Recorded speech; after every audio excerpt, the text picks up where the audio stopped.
everybody, and welcome to the Jersey Shore Podcast. Today, we've got a packed show, from breaking news to topics that will keep you informed. So please click the subscribe button to get notified of upcoming episodes.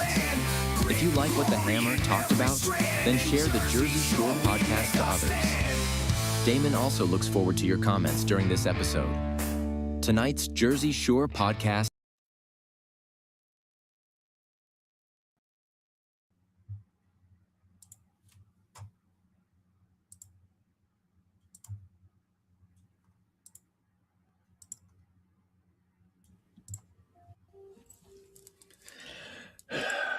Hey everybody, this is it is Jersey Shore, and I am not Damon Galdo. He is busy out getting signatures for his run for Congress in Jersey, which is weird because in Maryland we don't have to get signatures to run. We just run. You go to the election board, fill out the paperwork, and pay your money, and you can run. So it's kind of weird that y'all have to do that in New Jersey, but it is New Jersey. So there's that. So he's busy doing that to make sure he can run and take care of business there. So he asked me to sit in for him. And I said, sure, why not? So here I am. Got a guest. We'll get with him in a second. We're going to run through the breaking news, and then we'll jump right into it. So the first thing that came up with the news that I thought was pretty interesting, we can bring up that picture from the New York Times. Excuse me. Iran sends out suspected operational trigger to activate sleeper cells abroad after Khomeini's death, U.S. officials warn. And a little bit more in depth than that, Iran sent out a possible operational trigger to activate sleeper assets abroad after the war with America and Israel began. The coded signal was sent out following the death of the supreme leader with a message appearing to hold instructions for covert operatives and sleeper assets. The message could be intended to activate or provide instructions to pre-position sleeper assets operating outside the country, the alert warned. Do I think that's like the truth? I don't know. But I do know that Iran is the world's biggest sponsor of terrorism, so I wouldn't put it past them. I would take that as a red flag, not a guaranteed warning, but something you should be aware of. And again, just be situationally aware. Just know what's going on around you. You don't have to be panicky. You don't have to lock yourself in a safe room or a bomb shelter. Just be aware of what's going on, and you'll be okay. If you can carry a weapon legally, I would advise you to carry your weapon. Be proficient with it. Know what you're doing with it. Just normal, everyday things. Just be aware of what's going on around you, and I'll get into that a little bit later. What we have next is some actual video from Iranian TV, showing the supreme leaders as they were picked and kind of giving their little spiel. Again, this is exclusive to us. We had to go through a lot of crap and red tape to get this for you. So we're going to go ahead and play it and let you watch it, and you can see what we're dealing with over in Iran. The assassination of the Supreme Leader of the Islamic Republic of Iran is a great crime. As the new Ayatollah of the Islamic Republic of Iran, I pledge that this atrocity will not go unanswered. With all our strength and determination, we will make the perpetrators of this crime regret the dawn.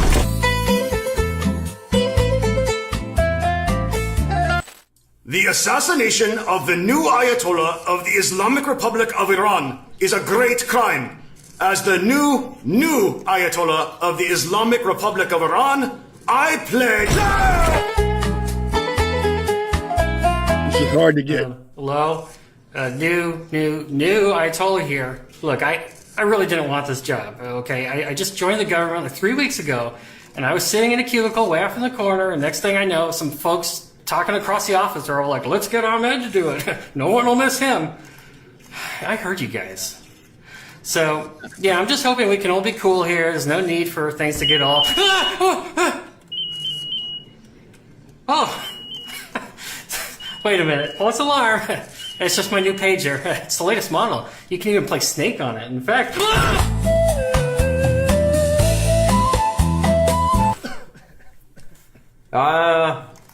So I'm the new Ayatollah, and I know the drill.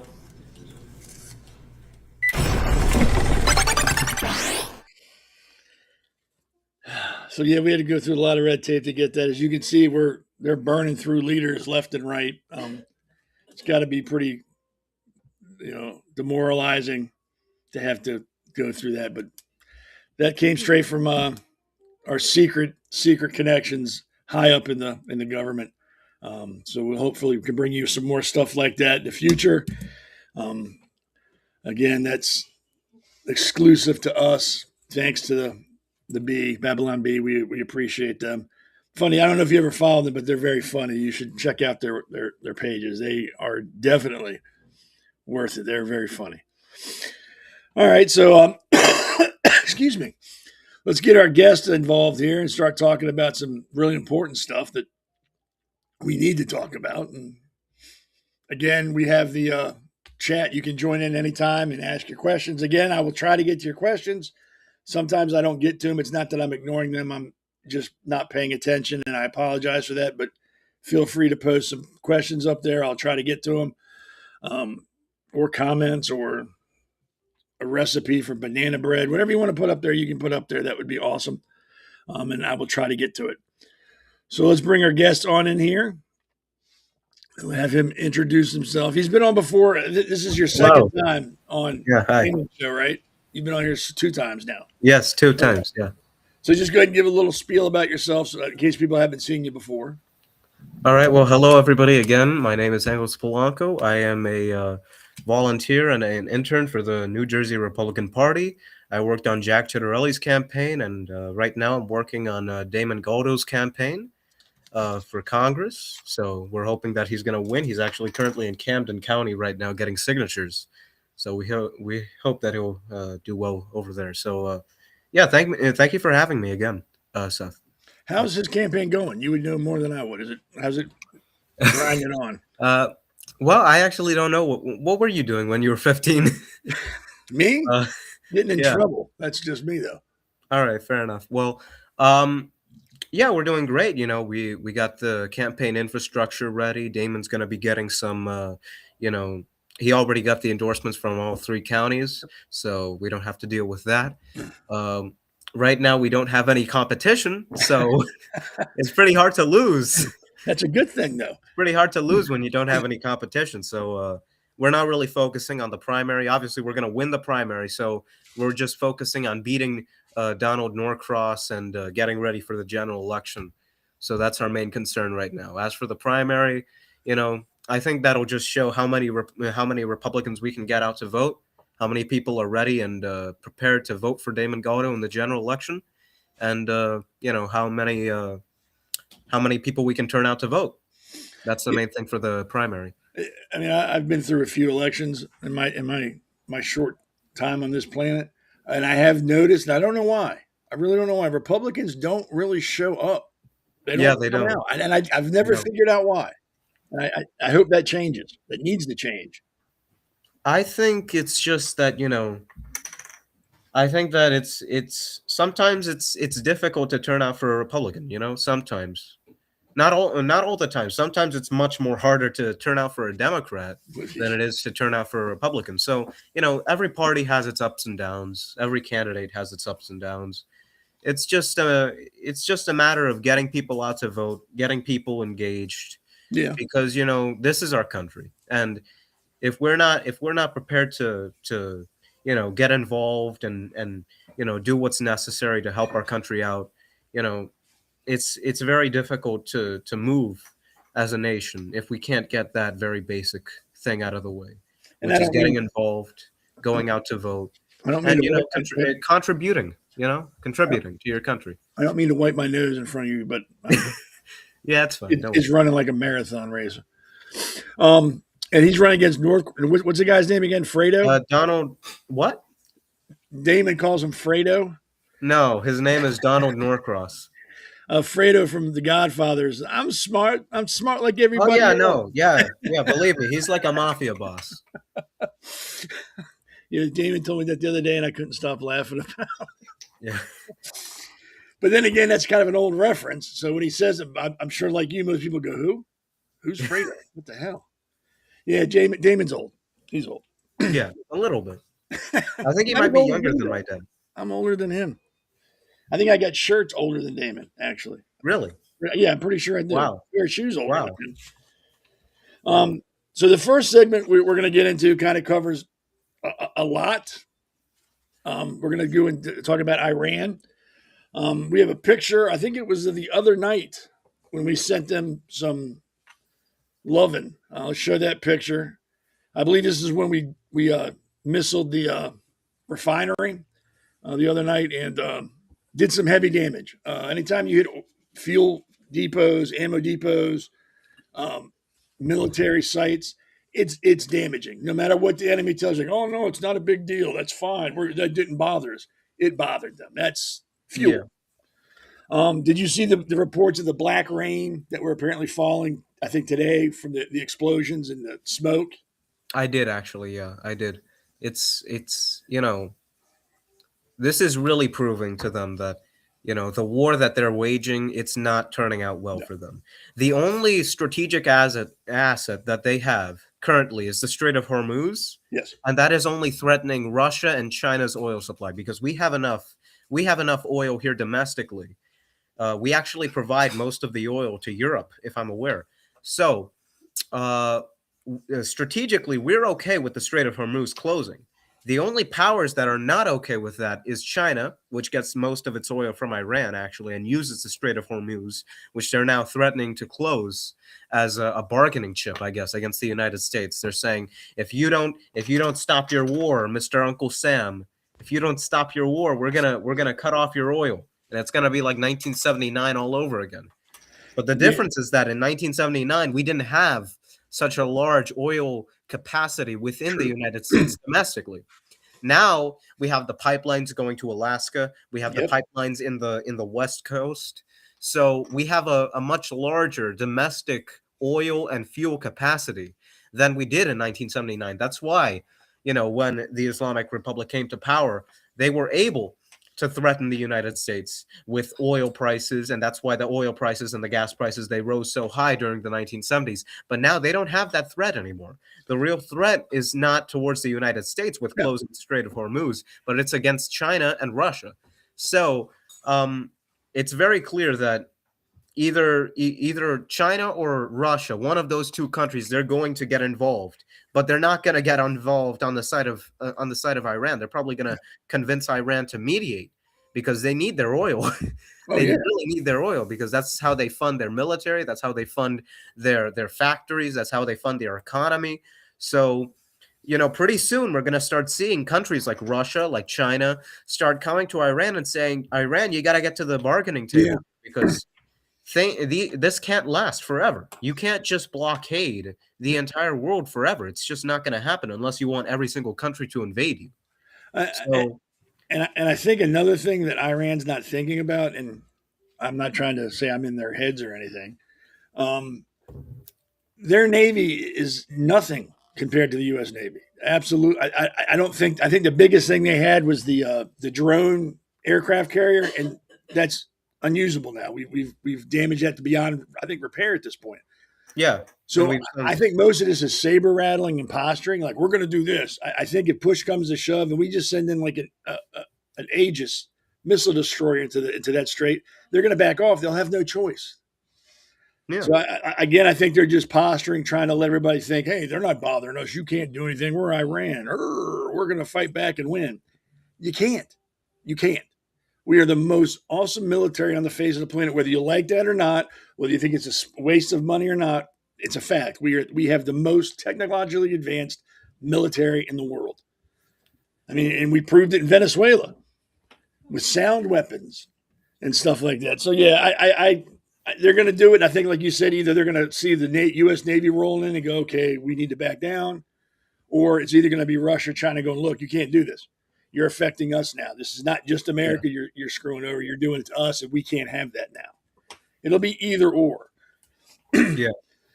And just so everybody can see, I found some pictures of there's two aircraft carriers on station. That's the Abraham Lincoln and the Gerald, USS Ford, which is the largest aircraft carrier in the world. I think it's like almost 2,000 feet long. It displaces about 100 tons of water. So let's bring up the first one. I think the first one is the Lincoln.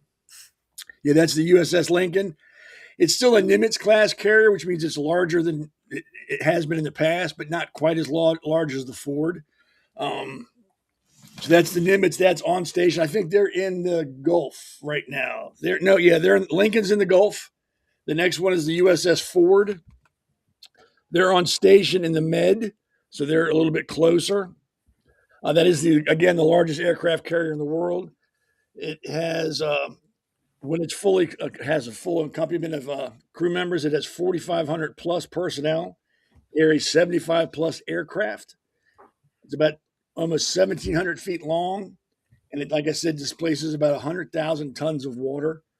It is a monster. It's a floating city. So that's on station, and I believe it's the USS H.W. Bush, another aircraft carrier, is on its way to be on station. And normally they don't have two aircraft carriers this close in the same area because it's not tactically sound. You don't want your biggest, most important ships that close together. Same reason why you don't have the president and vice president appearing at the same time at the same place for various reasons. So we have three on board, or three on state, two on station, one coming in.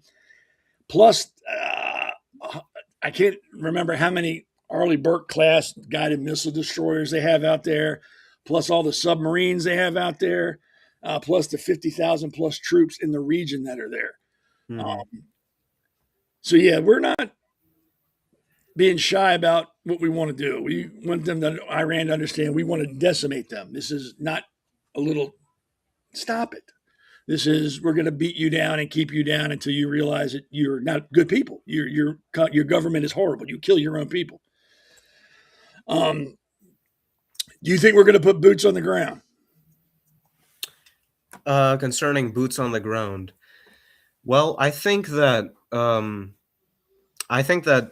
this administration is going to end up having to put boots on the ground because, and I do not think that that's a good thing at all. But unfortunately, I think that that's what's going to happen because the Trump administration made it clear that their goal in this war, it's not just to threaten them, get them, like just go in and get out, like what we did in Venezuela or what happened during Desert Storm.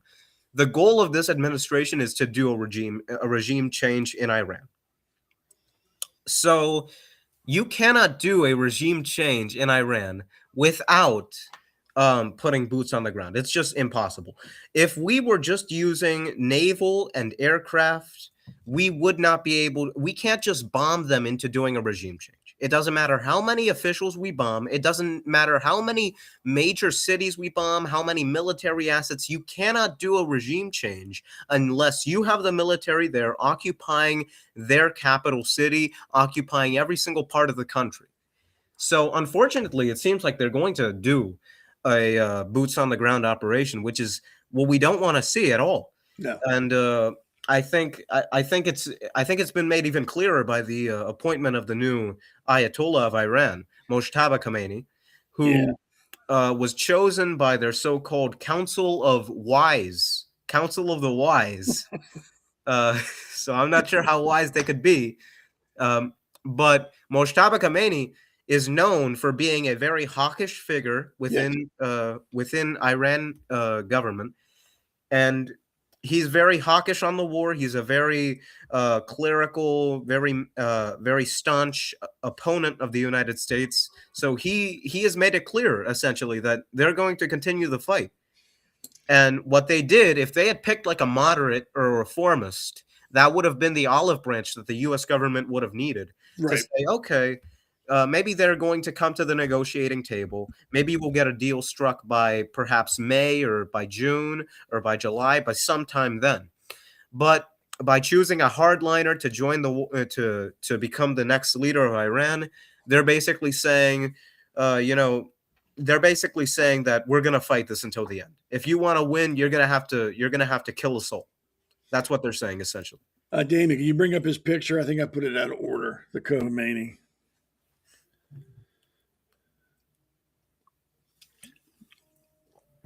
There he is. Yeah, he's a 56-year-old hardliner. Wow. He's 56. Yep, he's a hardliner. He, like you said, he is not for reform. He wants nothing to do with the West. He is definitely, and I believe that's he's the son of the recently deceased Yes, he is the son. Supreme Leader. So he is definitely his father's son. He has no desire to do anything except keep his country the way it is. And like you said, this does not bode well for peace talks. This doesn't make anybody go, oh, they really don't want to do this. We need to talk. You're right. And I think as far as the boots on the ground, the Kurds are going in now. I think we've given them some intel and they're rushing in and hitting some cities from what I understand. I don't know how effective they're going to be, but maybe they're hoping that'll be our boots on the ground and we don't have to commit U.S. troops. I'm not sure if you have the clips of that, but I actually saw some footage from some news sites showing the Kurdish military moving into Iran, and they have a lot of weaponry. They have tanks, well, not many tanks, but they have trucks, armored vehicles. They have a lot of infantry, a lot of weapons. Most of the military, actually, surprisingly, is made up of women. Oh, really? Most of them in the Kurdish military is made up of women, surprisingly, which I did not know that. But from all the videos that we've seen, most of them seem to be women, actually, who are leading the fight. So I'm not sure if that's because of Sharia law, that it may be the reason that a lot of women are fighting, or if it's just due to the lack of population. But a lot of women are actually fighting against Iran for Kurdish independence. The main issue, though, that I would bring up with the Kurds is that I don't think they have many goals besides giving Kurdistan independence.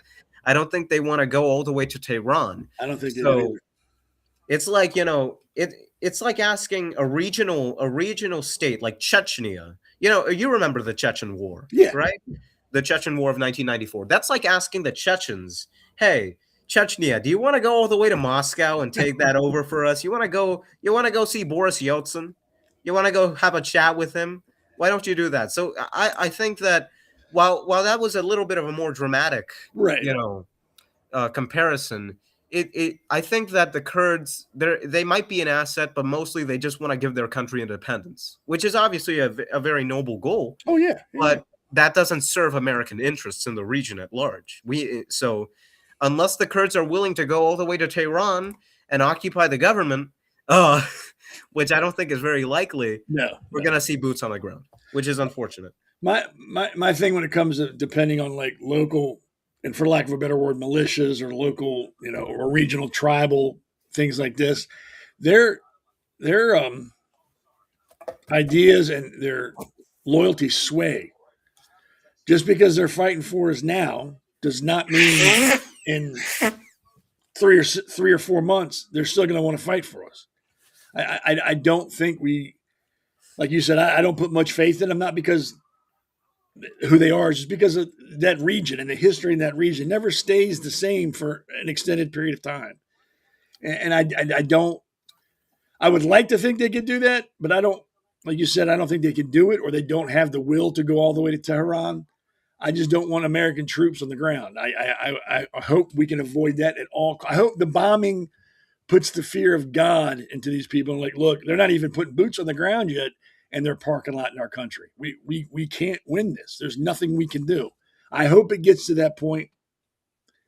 I don't know, but they're religious zealots, so they can justify anything they do in their head and say, well, Allah wills it, and we all have to sacrifice a family member to beat the great Satan. So I don't know. Yeah. It doesn't go that way. And then there was another picture of the Strait of Hormuz we kind of talked about a little bit. We're going to – I think that's probably why the Bush carriers coming out. We're probably going to park that within range just to put the fear of God in Iran. Because, again, you got Grandpa with a shotgun in his canoe claiming to be the Iranian Navy, and then you got a super aircraft carrier rolling up on you. It's intimidating. I was on an LPH, which is a midget aircraft carrier. We carried helicopters, and we were an amphibious assault craft, so we carried Marines.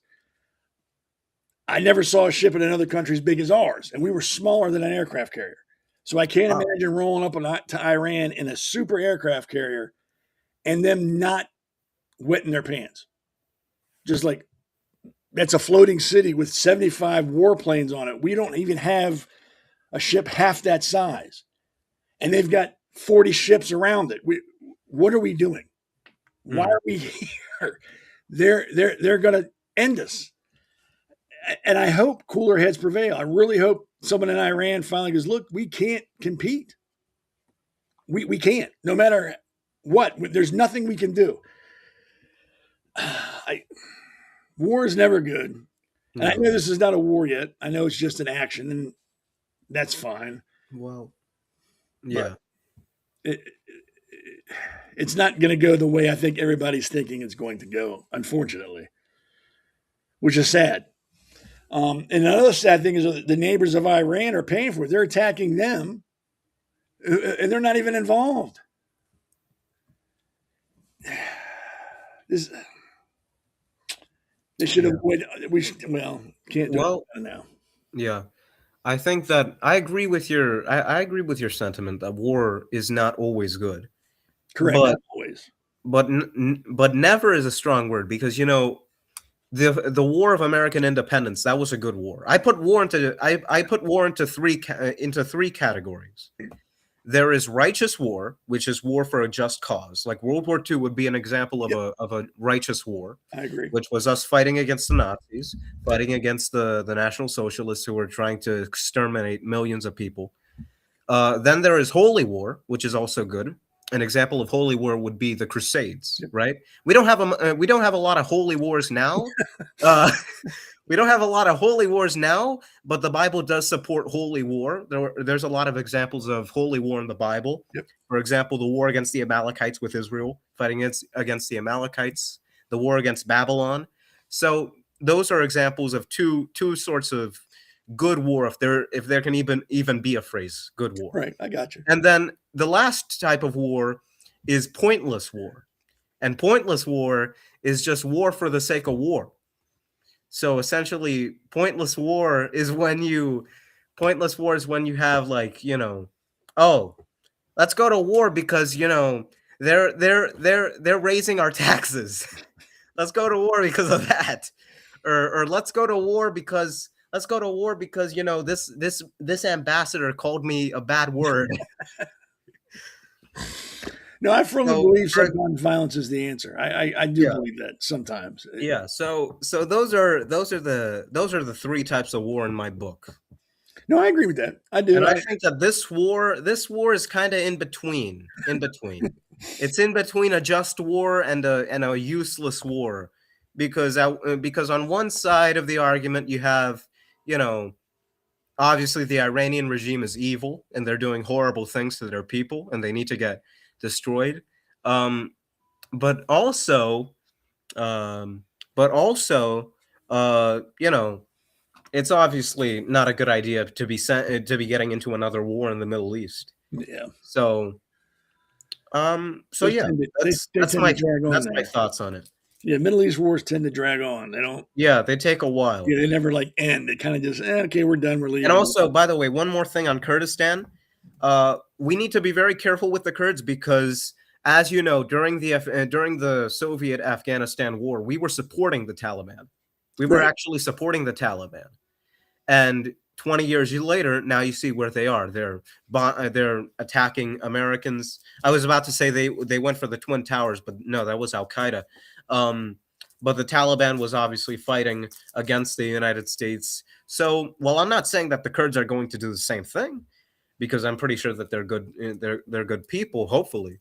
But obviously, we have to be vigilant because we had the same idea about the Taliban, right? And now they're basically oppressing their people in the same way that Iran is. Oh yeah, even worse. Yeah, I was going to say extreme. They're very extreme in their. Yeah, I don't even think women can. I think it's illegal for women to sing in public in Afghanistan. They can't go to school. They can't own. They can't work. They can't do anything there. At least I think in Iran they can be in public, and I think they can work. I'm not sure, but yeah, they're very extreme in their beliefs, and I'm not sure if this is completely true or if this was just a joke, but my mom told me that apparently in those very fundamentalist Islamic countries that the woman can be exchanged for 5 goats. The daughter. And they have an entire exchange rate. So like 3 cows equals one daughter, but 5 goats will give you 1 daughter. I don't know if that's true. I wouldn't be surprised. I'm not sure if that's true, but that's just what I've heard. I mean, it wouldn't shock me. I mean, they do some crazy. Well, to me, they do crazy. To them, it's probably everyday normal stuff. But to me, that's crazy. I'm sure they do crazier stuff than that. Yeah. So yeah, I hope we can avoid boots on the ground. I hope we can avoid that because we both have just said this is not going to end in 6 weeks if we put boots on the ground. This is going to be a long, drawn out. Yeah, let's not think that because I know a lot of people, a lot of people thought that the war in Ukraine was going to be a 3-day military operation. And I feel like a lot of those people who were saying that are now saying the same thing about Iran. And Ukraine, it went from being a 3-day military operation to a 3-year military operation.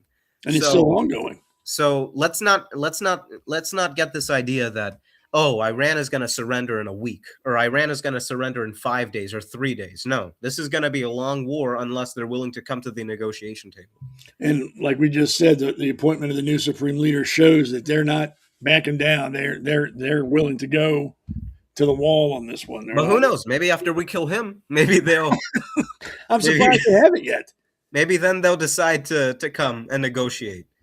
And if anybody who's listening has any other questions about the war in Iran and how it should go, please feel free to get on Facebook. There are 25 million generals on Facebook that will gladly explain to you the military tactical mission that we should be doing and how it should go and how they would do it if they were in charge.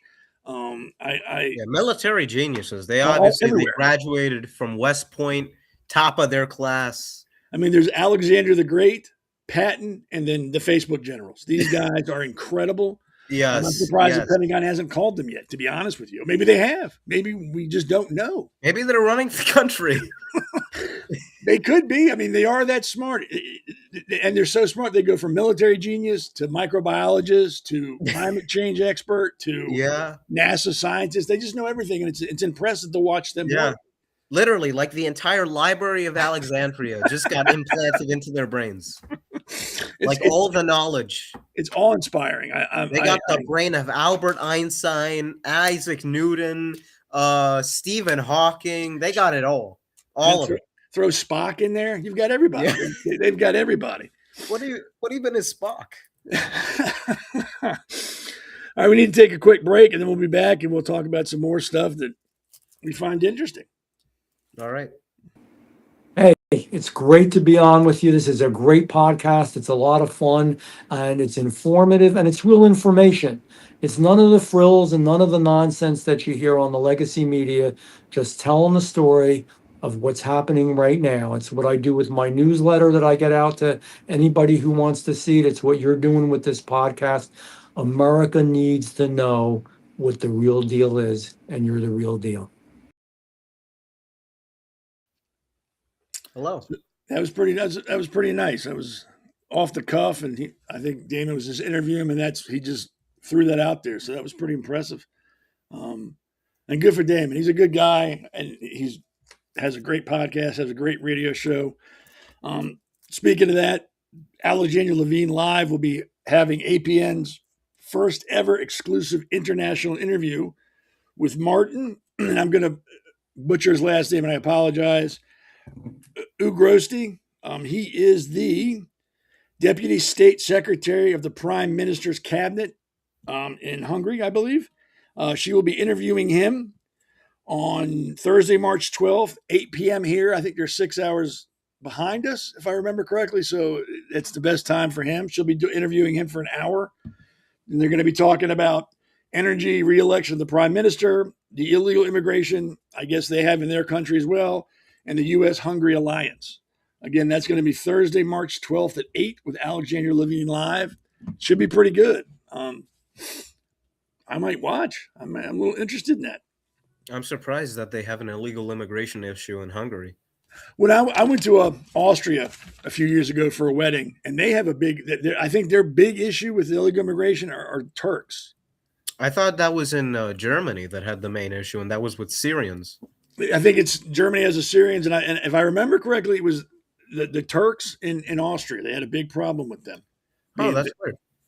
And, That's weird. It's weird because Turkey is in NATO, but Austria isn't in NATO. Right. And that doesn't make any sense. Yeah. And when I was there, I was talking to a friend of mine works in their White House, their government, and that was the big issue.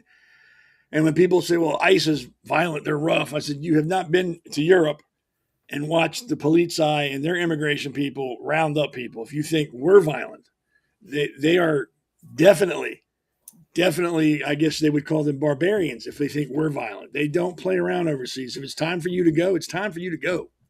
They don't wait. Yeah. They come get you." So yeah, I always laugh when well, ICE is violent. You ain't seen nothing yet, baby. Go overseas, overstay your visa, find out what happens then.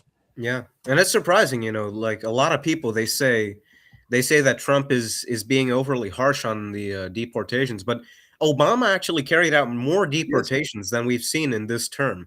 Obama actually carried out, I think it was between 2 and 3.1 million deportations. And ICE was started under Bush, not Trump. But see, if it wouldn't be Bush, it would have been Obama. But it's okay because that wasn't Trump doing it. It's all right then. It's fine. Yeah. That we can live with. Trump does the same thing. It's bad. We can't do it anymore. Not even the same thing. Less. Trump does less. Something similar to what was being done before. We can't do it because it's not right. Yeah. Where were all the protests? Where were the Alex Preddies and the Renee Goods of the world when Obama was deporting 3.1 million people? Oh, it was okay because it was Obama. They were gone. They were celebrating Obama. They were saying he's the best president of our lifetime. And he's the best president. He's better than Lincoln. He's better than Washington. he's better than every single president. Better than Roosevelt. He's the greatest thing next to sliced bread. And he was separating families. And not a word. It was okay. I'm pretty sure that they started putting kids in cages under Obama. I think towards the end of him, and then when Biden got in, he continued it.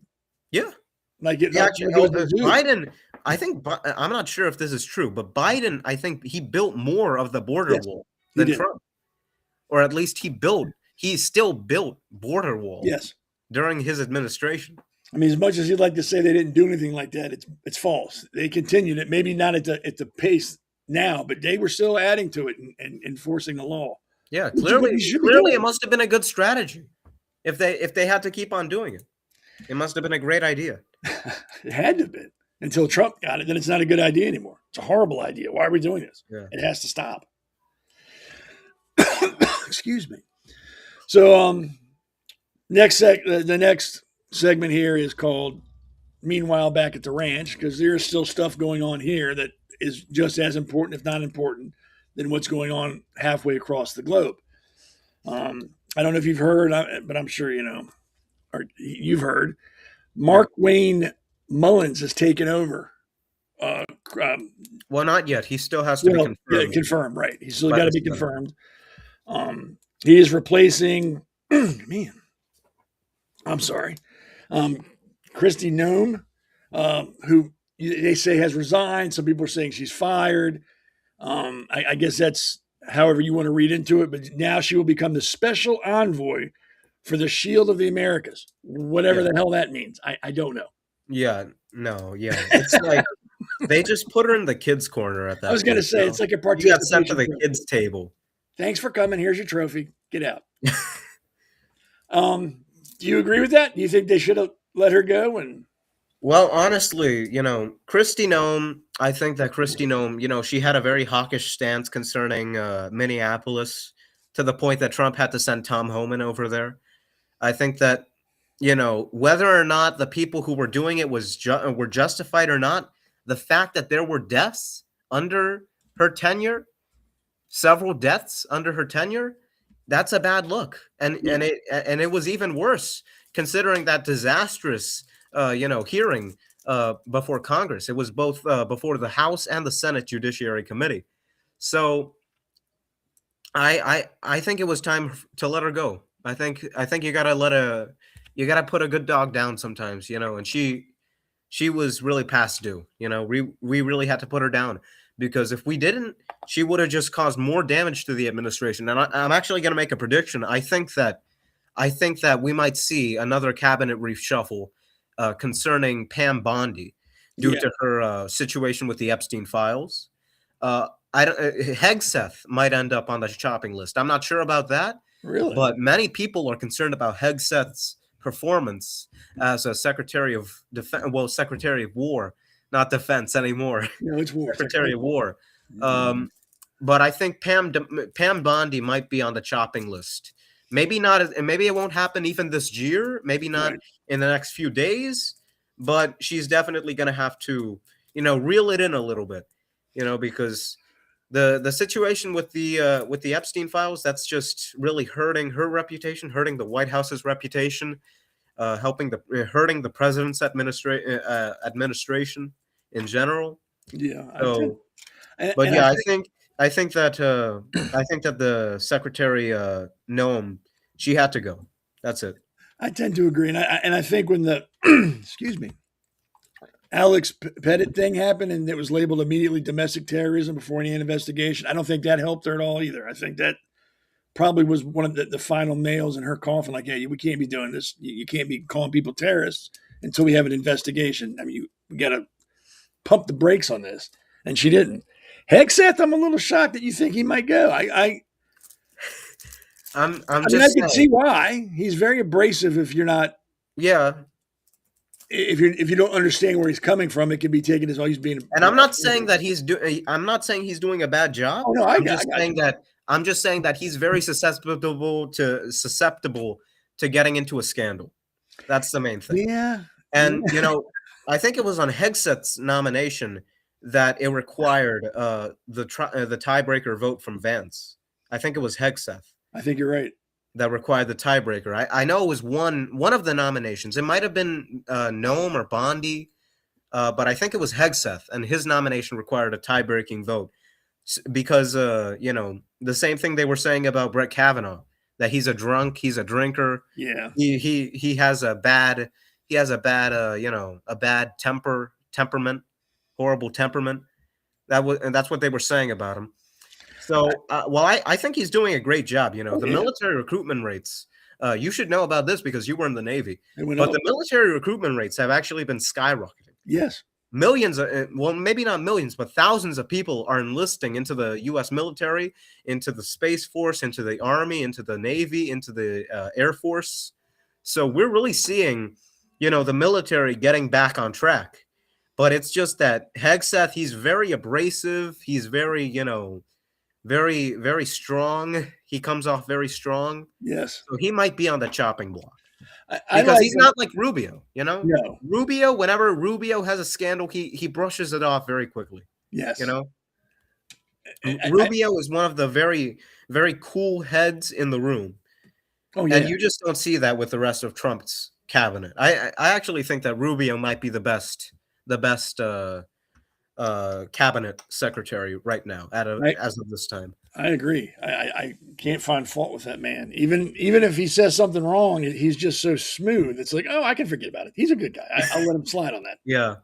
But I like Hegseth because being in the military, he reminds me of an officer who's for the enlisted. He's not an officer who thinks I'm above you. I'm better. I'm an officer. He's one of those guys that I'm an officer, but I need you guys to be with me. I need you to work with me because together we're better than me working at you. That's why I like him. He doesn't look down on the troops. I think he looks at them as equals to everything. Like, hey, you're the ones on the ground fighting. We need you to be better than we need anybody else. I'm going to make you better however I got to do it. And that's why I like him. But I could see he rubs people the wrong way. I could definitely see that. Yeah. I hope not, because I do like a strong military leader. That's what you need in the military. You don't need wishy-washy. You need a megalomaniac running things because it's a tough job. At the end of the day, you're responsible for the lives of millions of people. It all comes down to you. And let's show a picture of Mullen so everybody knows what he looks like. In case nobody sees. I didn't know he was till this happened. So there we go. Never served in the military. Not that that's anything to detract from, but he hasn't. He says he's done some special assignments for the DOD previous to this. I think his big, I don't want to say famous for, but what he's known for is the smell of war speech or whatever he talked about in Congress, I believe. War has a smell, and a lot of vets kind of said, what the hell are you talking about? You've never been in a combat zone. What do you mean? I kind of understood what he was saying. Not even being there. It's like, you don't need to be on a roller coaster to know you're probably going to get sick. You don't need to go to war to know that it's horrible. You can just look at pictures and know, hey, that's probably no place I want to be. Yeah, that's probably a bad thing. Yeah. So I kind of understood where he was coming from, but I also understood the criticism. Hey, don't act like you've been on the front line putting lead down range, because you haven't. Again, not being in the military is not I'm not saying he can't do the job simply because of that. I'm just pointing out what's been said about him and what people are pointing out. Hey, he wasn't in the military. He can't do this. You think he's going to do a good job? Well, I'm going to be honest. The only thing I remember about this guy was when he tried to fight some guy on the floor of the Senate. When he said to that, I think he was the president of the Teamsters. I think so, yes. The Teamsters president, and he said, "Get your butt out of your chair. I'm going to punch you in the face. We'll find a place to fight." So I'm not sure if we should be having the guy that said, let's go fight, be the guy in charge of all the deportation. Yeah, that might not be a smart move. We're both consenting adults. Let's go take care of this. Yeah, dude, relax. It's okay. It's all right. Yeah, and based off the photo that you've given me, no, he looks amazing. Yeah, he's great. Yeah, he's definitely gonna be very calm. He's gonna look at everything.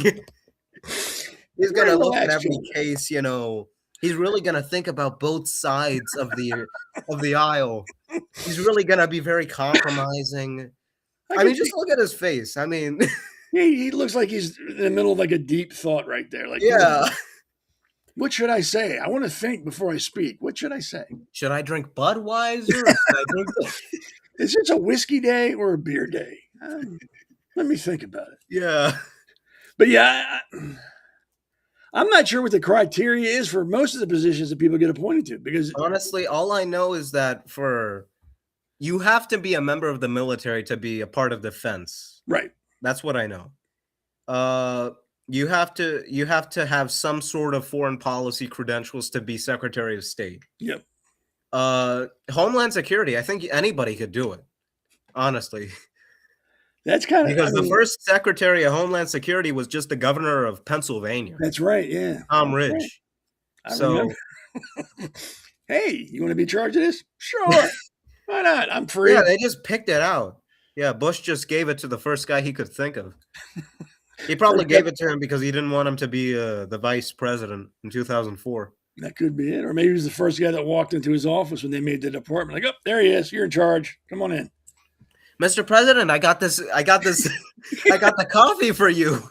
Oh, yeah, thank you for the coffee. You want to be the Secretary of Homeland Security? Sure. Does it come with a pay raise? And I think this highlights the difference between Democrats and conservatives. We can laugh and make fun of people. Yeah. Democrats can't. No. They won't make fun of them. When has a Democrat ever laughed about like Cory Booker? Exactly. Or laughed about Crockett. Tulsi Gabbard. Well, no, not Tulsi Gabbard. Laughed about Elizabeth Warren or something. God. She's a walking comic strip. Oh my goodness! Isn't she Pocahontas? Yes. Yeah, she's like 1% of 1% of 1% Indian. Yeah, and then she said that's her. And then she said, "I'm a Native American." Yes. We could do a whole 3 hours on that crap because there's just so much like that going on. But yeah, Democrats will never laugh or poke fun of their own people. They just won't.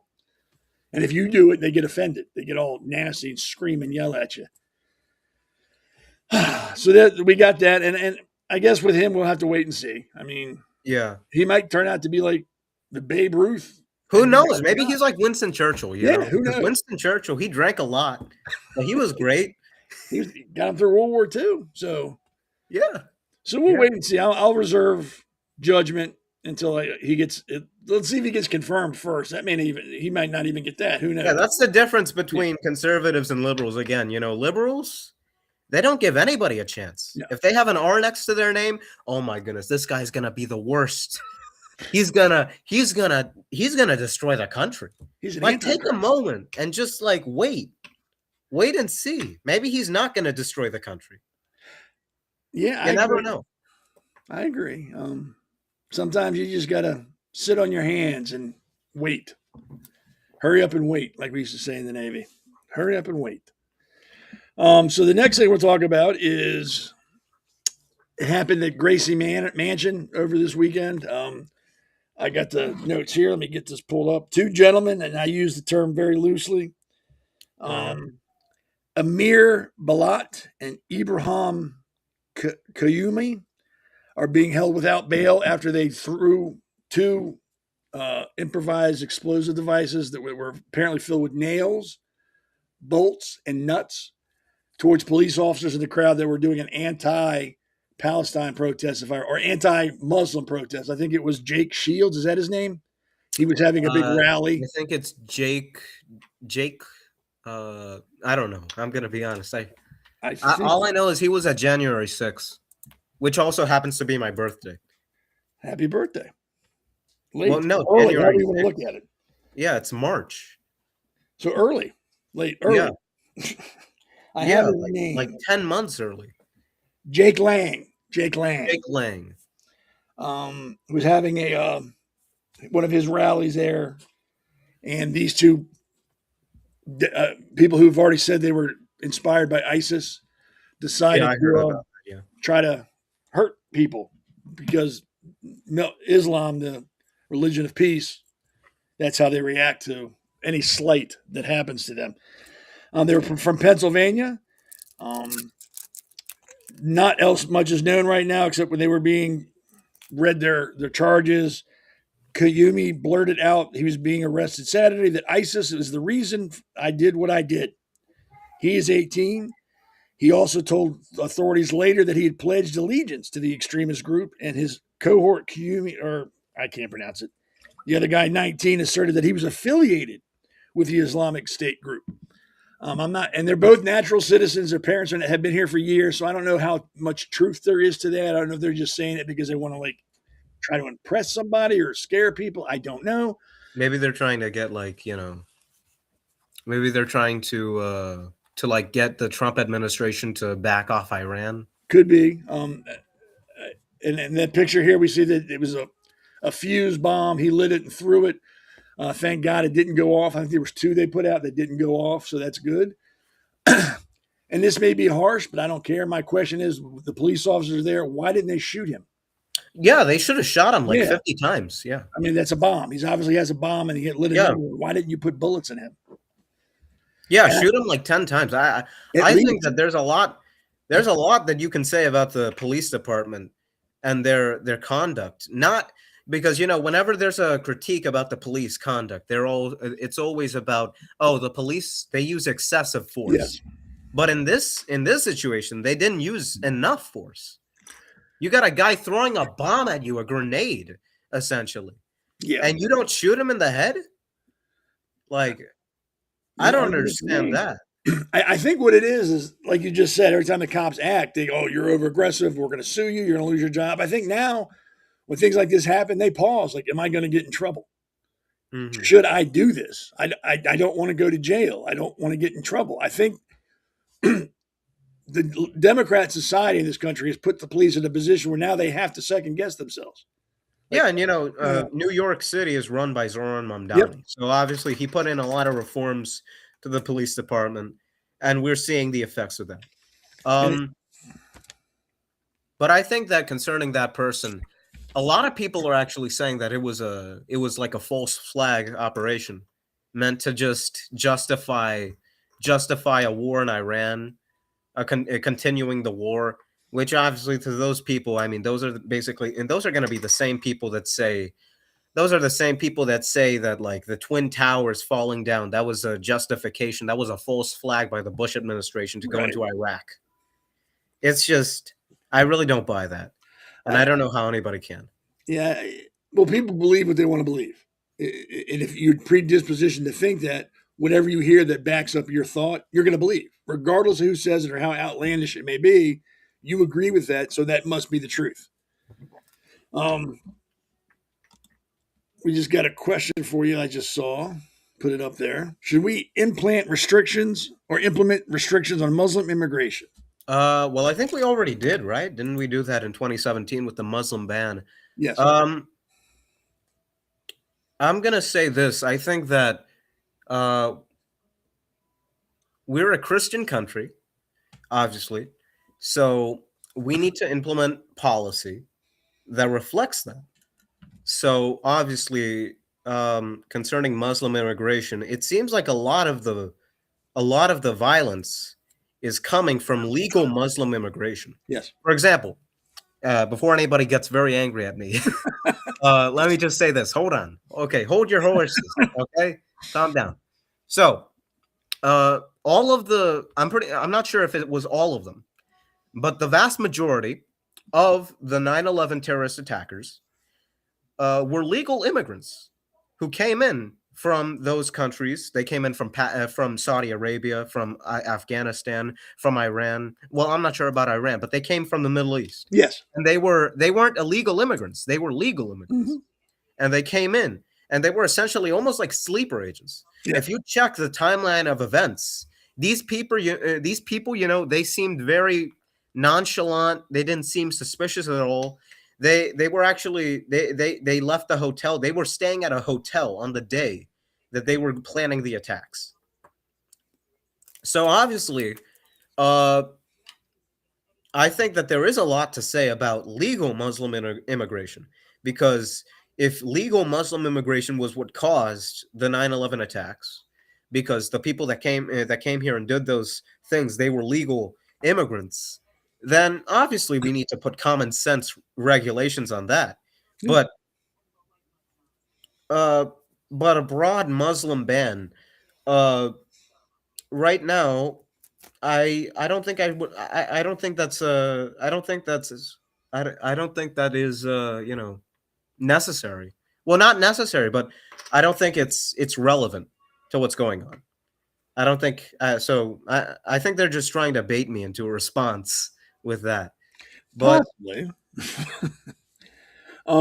I personally believe that Islam in general, I'm speaking in generalities, I'm not saying specifically, in general, Islam is incompatible with the Western ideology. It doesn't mesh. And I think we need to keep that in mind when we allow people from Muslim countries to immigrate to our country, that they do not try to assimilate.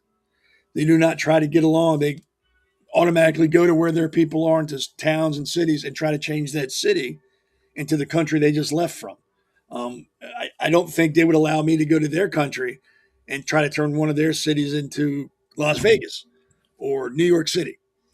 I don't know how we handle that, other than putting a strict limit per year on people from Islamic countries immigrating to the U.S. I don't see any other way around it.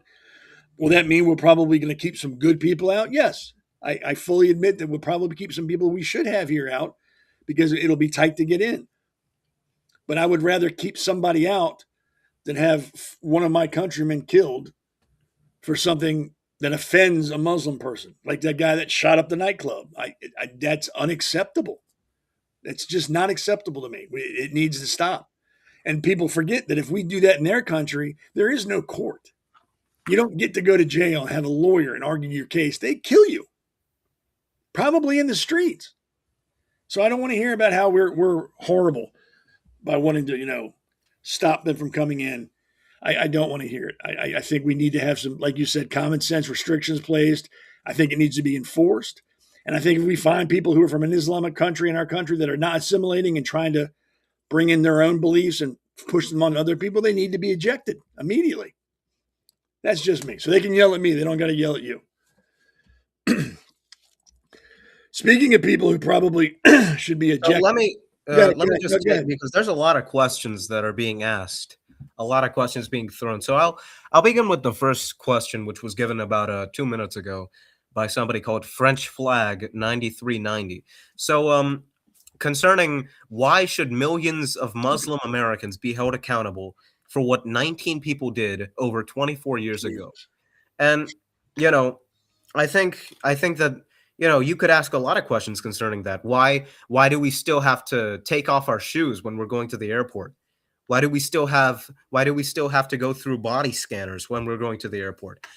It's a part of a broader safety, because obviously 9/11 wasn't the only attack orchestrated by Muslim radicals. There have been a ton of other attacks orchestrated by Muslims. We just talked about one earlier with what happened in New York. So I think that, it's better to be safe than sorry. Yes. I think that there is an issue within the United States of too much inclusivity. We are far too inclusive when it comes to, these people, they haven't done anything bad right now, so obviously they won't do anything bad in the future. Obviously not. But people. We can't take risks as a country. We took risks 24 years ago, and now 3,000 people are dead because of that. We took risks for far too long, and it led to a lot of issues. So we can't continue to take risks. And now for the other question by Cahosen 82783, also in a study published by the University of Richmond, it stated that police reforms and diversity in police force. Well, there it is. I'm going to be honest. I haven't seen that particular study by the University of Richmond. But, I mean, all we have to do is just look at the examples. We have to look at the examples of what happens when police reforms are enacted. Let me see. Let me think of this. When I believe it was in Chicago. A lot of police reforms have been enacted in Chicago. Yes. That have restricted the ability of the police to prosecute crime. And now Chicago is a war zone. Yeah. Now look at New York under the leadership of Rudy Giuliani during the 1990s. They had stop and frisk. While that had some civil liberty issues, we saw a decrease in crime in New York City under Giuliani with stop and frisk. Stop and frisk, it reduced the crime rate. It stopped a lot of crimes from happening. So I think that when you allow police to have more liberty to pursue justice and to prosecute crimes, you see crime decrease. When you start putting a lot of restrictions on the police, when you start restricting their movement, their access, what they get to have, what they can do, in what circumstance they can do it, we see crime go up. So obviously, it may increase approval of law enforcement, but we don't. It doesn't matter the approval rate of the police forces. True. What truly matters is that they're getting their job done, that they're working towards reducing the crime rate and keeping Americans safe. So I wouldn't look at a study from the University of Richmond saying that the approval of the police forces was increased by reforms and diversity in the police force. I would rather look at a study talking about the crime rate, if the crime rate went up or down, considering that. So I think that's a faulty study. Keep in mind that the Muslim countries were actually more progressive. And please, people, calm down with all the questions, okay? I'll get to your question one at a time, okay? So keep in mind that the Muslim countries were actually more progressive at one point in history, while Europe was suffering from rights being stripped. Islamic states were progressive. And if my grandfather had tits, he'd have been my grandmother. What's your point? Maybe they were progressive like in the 1100s, but they're not progressive now. That's like saying, at one point in history, we had segregation. Do we have segregation now?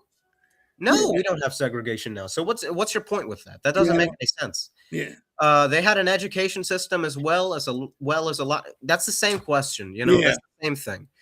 I don't care what happened 500 years ago. Yeah. I care what's happening right now in my country. Name a single place in America where Muslims has forced their belief on people.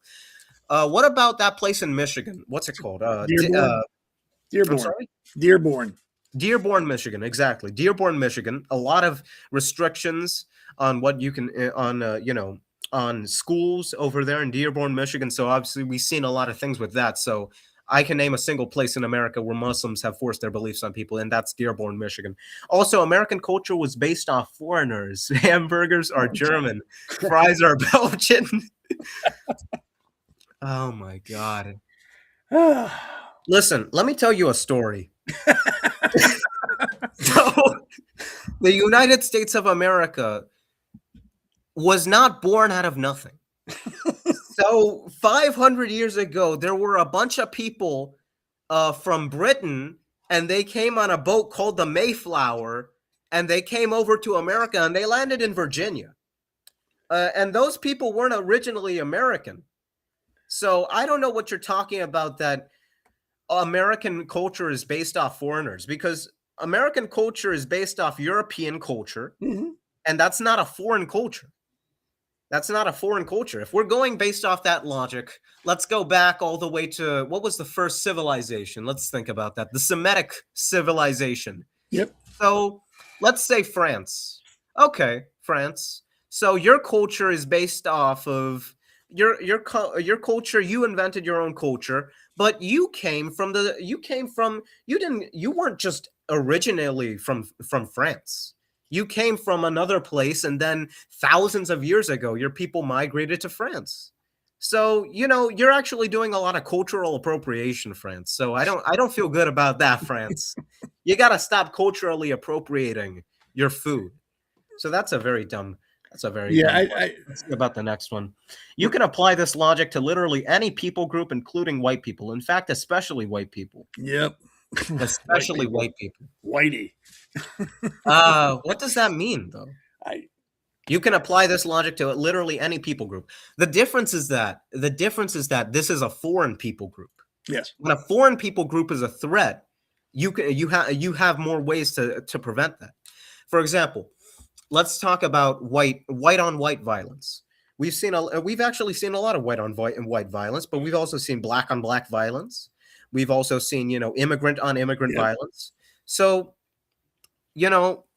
when we're talking about Muslim violence against Americans, that is something that we can prevent through, our international laws. We can prevent that through, closing the border. We can prevent that through immigration restrictions.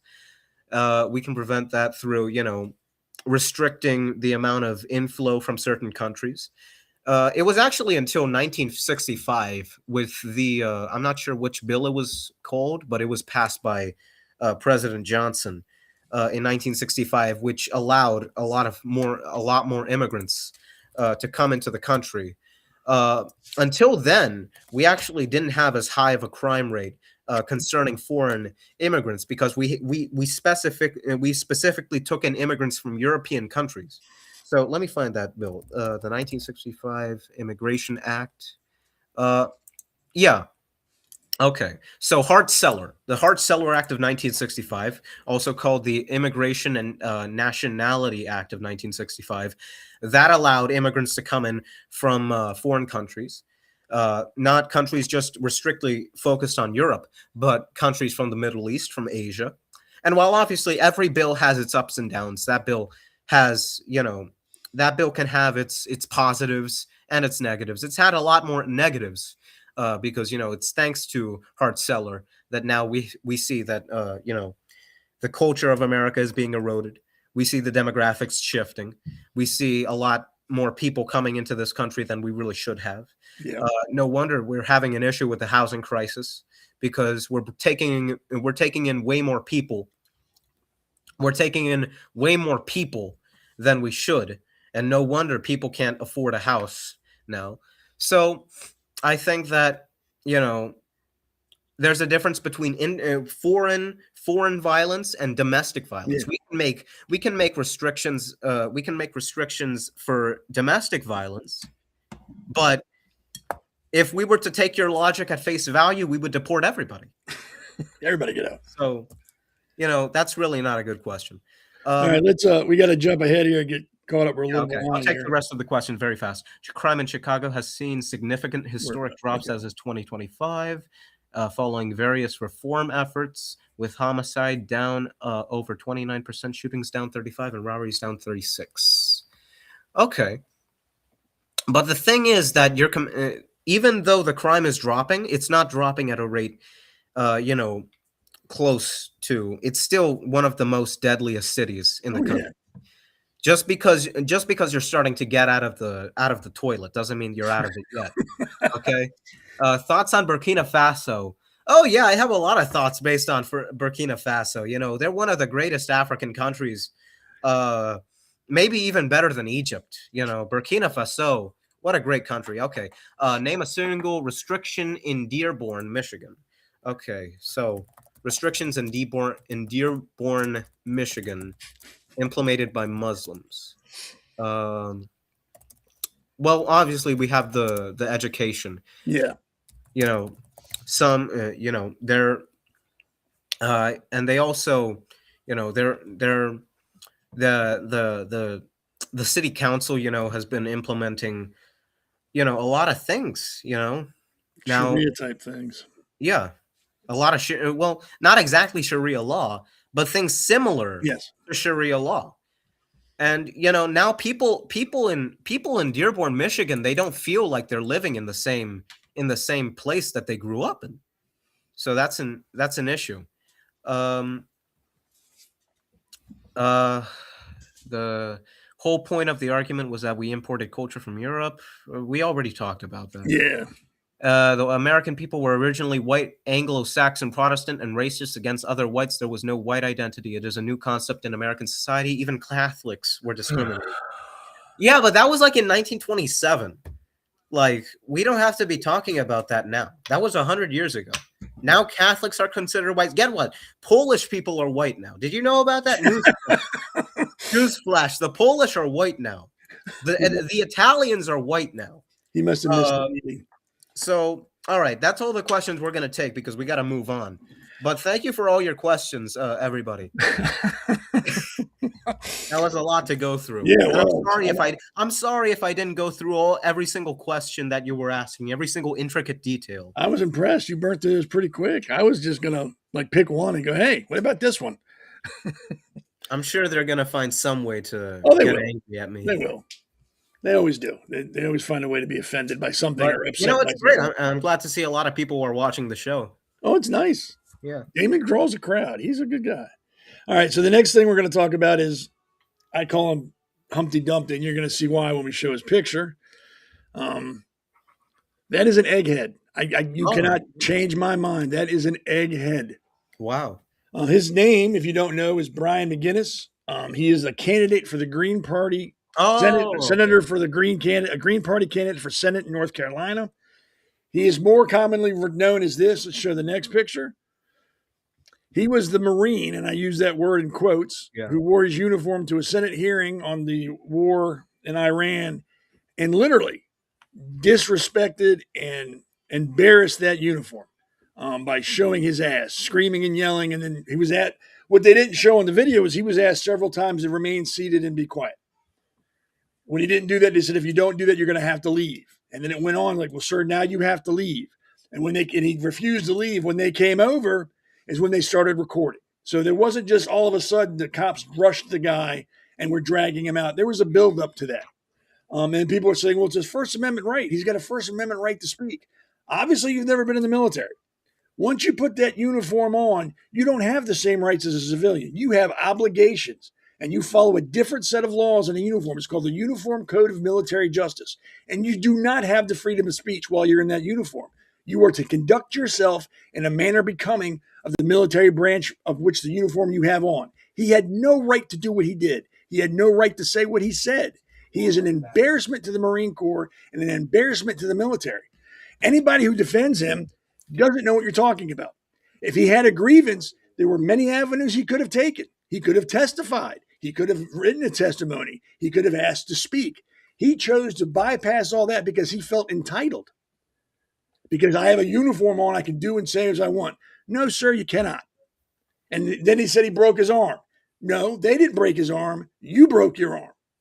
They were trying to get you out and you didn't want to leave. You did that to yourself. I don't like when people use a uniform as a prop. And that's exactly what he did. He used that as a prop for his campaign because now he's all on TV. He got what he wanted. And it's disgusting. Men have died wearing that uniform. And he used it as a smoke and mirrors and a magic trick so people would notice him. I can't stand that. What do you think about him? I'll quiet down. I think that you're very passionate about that because, you know, you're a member of the military or a former member. And I wasn't, I actually didn't know about that rule concerning the uniform. I didn't know that you couldn't have your uniform to make a public statement. I didn't know that that wasn't allowed. I think that, you know, he had a grievance, obviously. He could have stated it in a much better way without the uniform. But, you know, he obviously used the uniform to get his message out. His message was, nobody wants to die for Israel. Yep. And hands off Iran. I mean, obviously nobody wants to die for Israel. The only reason that you joined the American Army, if you want to die for Israel, you join the IDF. If you want to die for America, you join the U.S. Army. So obviously that's not what anybody wants. And also, you know, he broke his arm in the process. That was shocking. I could hear the crack, and that was brutal. Yeah, it was brutal, but yeah. And I'm surprised he didn't break down crying, honestly, because that's what I would have done if I broke my arm. But, you know, to cut it short, I think that he shouldn't have used the uniform. No. I think that his message was I think his message was okay. I don't think we have to fight for Israel. And I think that, you know, honestly, I don't think we need to put any more attention on this guy as is. No, I hope he fades away into obscurity and people forget who he is. And before we wind up with him, he was charged with 3 counts of aggravated assault on a police officer, 3 counts of resisting arrest, and a misdemeanor charge of obstruction and something else, which I never heard of. So I'll have to look it up, but obstruction. I think 3 of those are felony charges, the assault on a police officer. The rest are misdemeanors. But he's looking at some serious time. And if he's still receiving a pension from the U.S. Marine Corps, they can do something about him too for wearing a uniform and making a public political statement. They can hold him accountable according to UCMJ, and I hope they do if he's getting a pension. I agree. Yeah. There were so many other ways he could have done this and made his point and been taken seriously. He chose not to, and I can't forgive him for that. I'm going to take one last question because this is actually a very important question. Okay. It was a question taken earlier, and we don't have that much time left, so I'll take it really quickly. What are your opinions on trans people? Oh, now, don't worry. I think that there's 3 issues when it comes to trans people. One is the personal issue, which that being transgender, it harms you in a way. It harms you very badly. And I'm going to explain that. Thirdly is on a civilizational issue, which is that when we start diluting what it means to be man and what it means to be woman, yep, that destroys society and it leads to generational decay. And the last issue is when it comes to how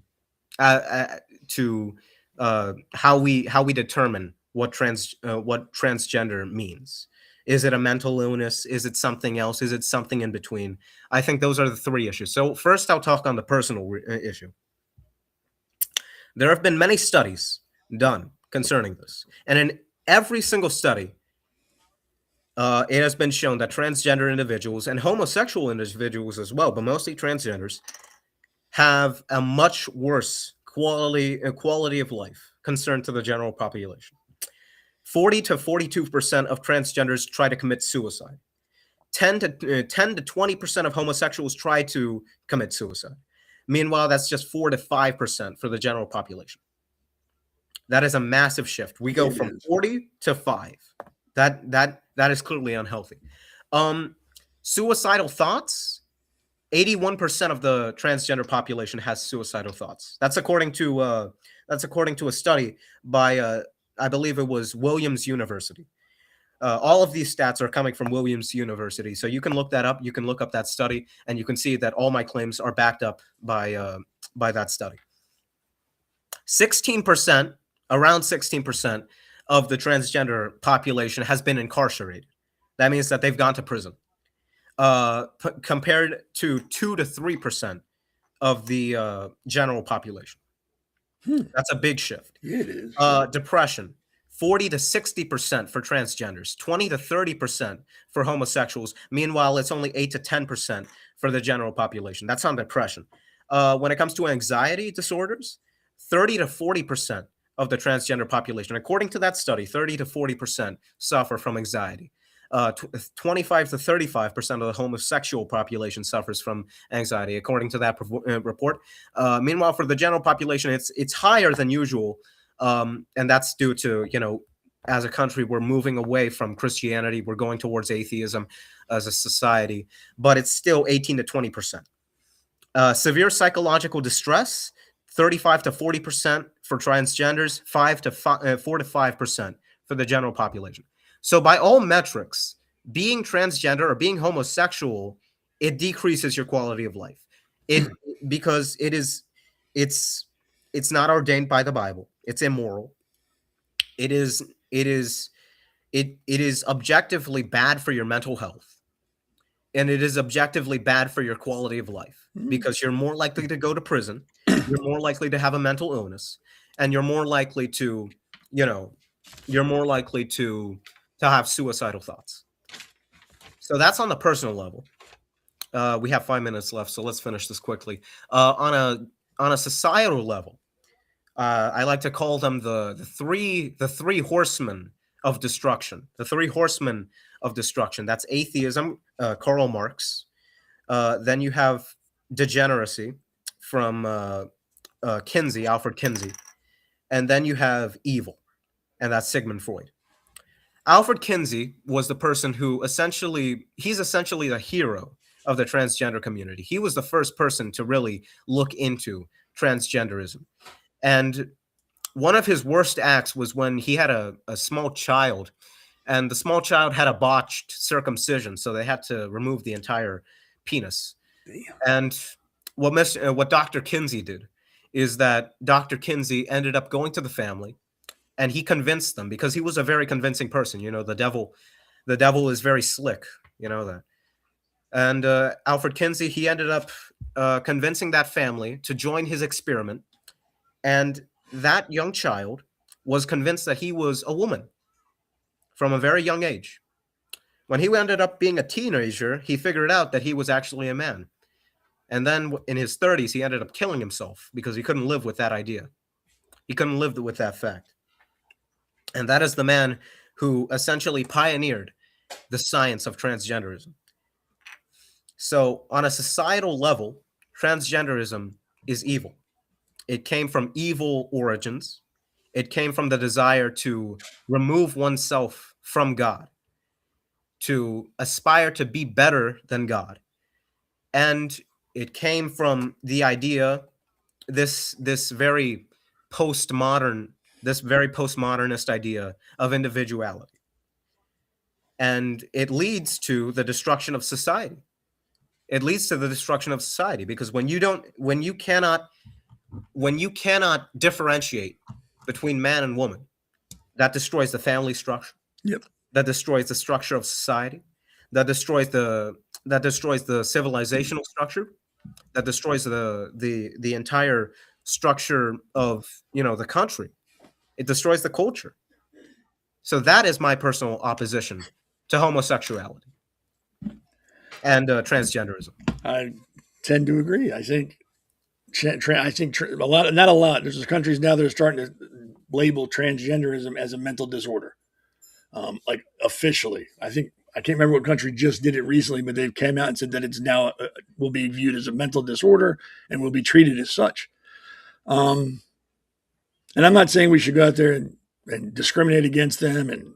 And by the way, remember, to Mr. Cahosen, despite being less than 2% of the population, remember, the percentage of barbarians that sacked Rome was less than the population of the Roman Empire. True. It was much less than the population of the Roman Empire. Remember that. All right, well, we got to wrap this up. We're dangerously close. But I want to thank you for coming on again. I'm sure Damon enjoyed having you come back on the show, even though he's not here. I'm sure he's glad that you're on. I always like having you on, especially tonight. I'm not feeling well, so you can talk. And I was like, yeah, that's good. I'm being sick and being quiet. That's awesome. But yeah, and I'm sure this goes for Damon. You're welcome to come back whenever you want to. Just give us a heads up when you want to come on and we'll put you on. It's not a big deal, man. We enjoy having you on.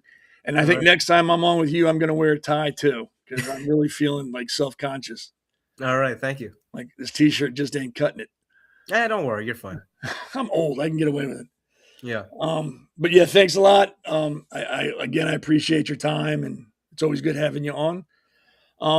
Before we wrap this up, there's a video we're going to show you. It's for the Franklin Township Canine Unit. Now, the thing with the Franklin Township Canine Unit is that the canine officers are financially responsible for everything concerning their dog, their partner. Vet bills, food, the equipment they have to have. If they're injured on the job, they're responsible for all those bills. The township does not give any money to the upkeep of the canine, which is crazy because that canine dog is a police officer. If you hurt that dog, you're charged with assaulting a police officer. But it ultimately falls onto the officers to take care of their dogs, and they do it because that's their partner. They don't complain. They take on that responsibility and shoulder it.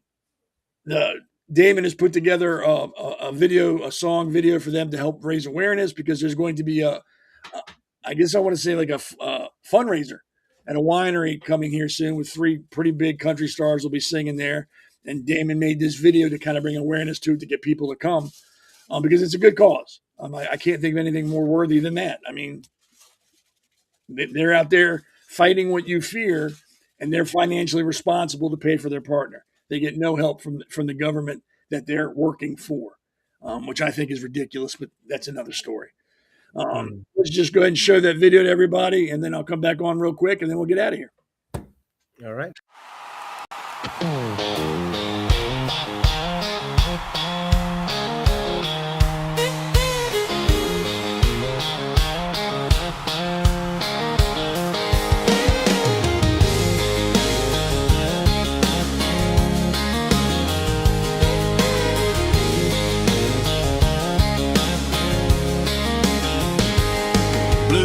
Cut through the Jersey night, another call, another fight. Partner riding by his side, poor Paul steady, full of pride. He does not quit, he does not slow, runs straight where the danger goes. But when the bills come crashing in, the handler pays again. Yeah, the badge is heavy, the job is tough, but these brave dogs deserve enough. Boots on the ground, paws in the fight, canine heroes working all night. They wear the shield, they hold the line, they give their all every time. If they are officers when danger calls, they should be covered through it all. So we raise our voice and raise this jam for the dogs who always take the stand. Word got out across the land, Country Hearts started a band. Adam Wardrop brought the flame, Bubba Beer back the name. And Colby Lee Swift with strings that cry, singing for the dogs who never ask why. Just good men trying to make it right, standing up in the spotlight. Yeah, small town hearts and a country sound, standing up and laying it down. On the ground, paws in the fight, canine heroes working all night. They wear the shield, they hold the line, they give their all every time. If they are officers when danger calls, they should be covered through it all. So we raise our voice and raise this jam for the dogs who always take the stand.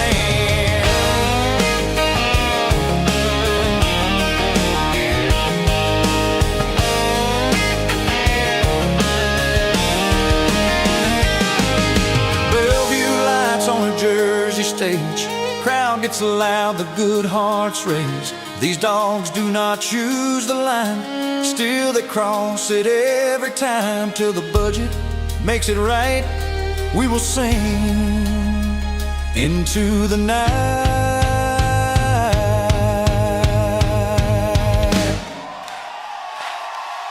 Boots on the ground, paws in the fight. America, hear us loud tonight. Fund the heroes who cannot speak. Stand by the brave who guard our streets until the day the system stands tall. We will not stop, we will not stall. Country strong and back in the blue.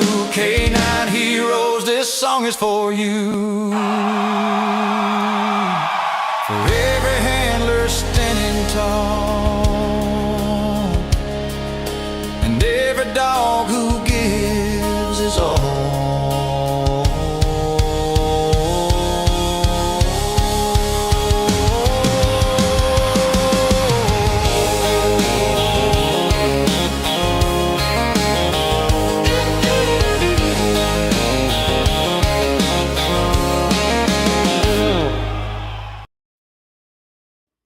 So that was written by Damon Galdo for the excuse me, the K9 unit.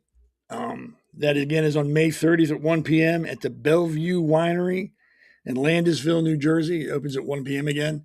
It's probably going to run all day and probably into the evening. And it's for a good cause. If you can get out there and support the K9 officers, I'm sure they would appreciate it. Anything you can give is helpful. $1 to $10,000. They can make use of it. So yeah, I hope y'all can make it out there. I might even drive up there. I drove up there once before. Maybe I'll do it again. I don't know. My father's a retired cop, so I got a soft spot in my heart for police officers anyway. They do a job that not many people could do, and it's a thankless job. So anytime we get to thank them, I try to be part of that. Well, thank you very much. Again, Damon's out there getting some signatures that he needs so he can make Jersey a better place for everybody. So if you see him, sign his petition. And if you can't sign it, find somebody who's in his district and can. I'm not familiar with the rules on that, so I don't know what to tell you. But if you live in his district, you can sign it. If you're Republican, you can. So make sure you're supporting him. And if you can't sign his petition, give him money. Running a campaign is not cheap. It's not cheap at all. He needs all the help he can get. Door knocking, donations, whatever you can do to help him, I'm sure he would appreciate it. He's up against the juggernaut in the liberal, as he refers to lovingly as Fredo. So give him a hand. Damon needs all the help he can get. And also remember, we're going to have that interview with the deputy. I'm sorry, let me read it one more time. The Deputy State Secretary of the Prime Minister's Cabinet. Martin, and his last name, again, if I mispronounce it, I apologize, is Ugrosti. That'll be done by Alexander on Alexander Levine Live, Thursday, March 12 at 8 p.m. This channel, Rumble, X, wherever you watch this, you can watch that on there too. It'll be very interesting. And it's our first international interview with a high-ranking member of another government. So try to tune in for that. It'll be really good. Again, I'm Seth Eisenberg from the Conservative Corner. I had fun sitting in. I'm glad our guest was great. Again, he is very smart, and I'm going to have to wear a tie next time because I feel like I live under an overpass and eat out of dumpsters when he shows up in his suit and tie. I feel less than. So I'll have to address that next time I'm on. So everybody have a good evening. Have a good week. Remember Wednesday at 8, The Pulse. Same bat time, same bat channel. I will see you then. Everybody have a good evening. Thank you very much. Yeah. This one's for New Jersey. For every working family that's had enough. Name's Damon Galdo. And I'm just getting started.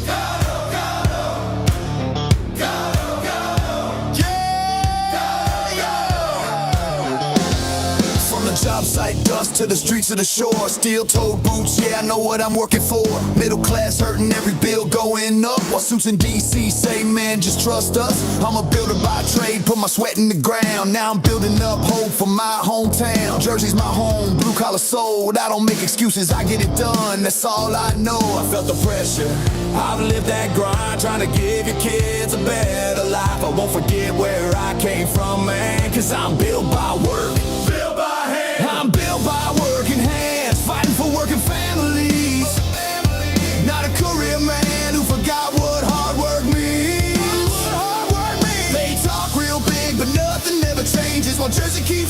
in the same old pain. I'll build a future strong for our kids in this land. I'm Damon Galdo, built by working hands. Yeah. Donald Norcross been there year after year. Same old story while the struggle's still here. Claims he's for workers, but look around town. Rent sky high, grocery bills breaking us down. Where's the relief for the middle class grind? Cause all I see is folks falling behind. I ain't got decades in some DC chair. I got skin in the game, cause my family's here.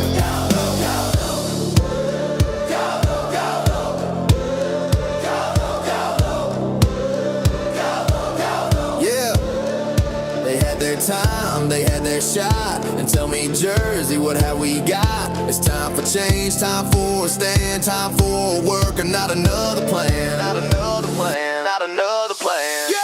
I'm built by working hands, fighting for working families. Not some suit who sold you fantasy. We waited long enough, it's time to demand a future built by honest hands. For Jersey strong, for this great land. I'm Damon Galdo, built by working hands. Yeah, this ain't left, this ain't right. This is fight for what's right. For every mom working double shifts, every dad praying they don't miss.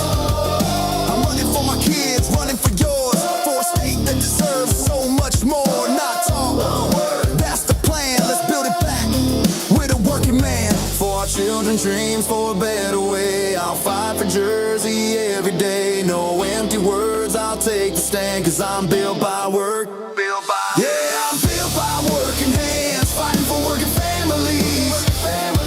While the old guard keeps playing the same old game. But we're done with waiting, done with excuses. It's time for a man who knows how to do this. I'll build a future strong for our kids in this land. I'm Damon Galdo, built by working hands. New Jersey 1st District. If you're tired of the talk and ready for work, walk with me. Galdo, Galdo. Galdo, Galdo. Galdo, Galdo. Make the crowd chant with no music.